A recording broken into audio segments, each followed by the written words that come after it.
Uling kaya katamo, may bait ing metong anak kalalaki, may biya kaya katamo, at ing pamanibala, may bili ay king kayang pagaw, at ing kayang lagyo, mayawos siyang makapagmulala, talahusok, makapaya na Diyos, alang hanggang igpa, prinsipe ng kapayapan, Isaiah chapter 9 verse 6. Share ko yung palay.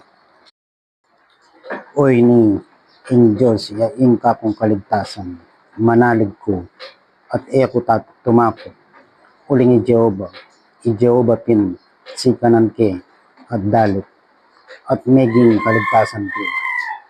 Isaiah chapter 12 verse 2. Share ko yung palay. O Jehova, ika ing kapong Diyos, ako sa plalarap ka, puriyan ko ing kang lagyo, uling dinapat kang makapagmulalang bagay, ding usok pin king minunang panahon, king katapatan at katatuan. Isaiah 25 verse 1. Pa-share po yan pala. God bless you po.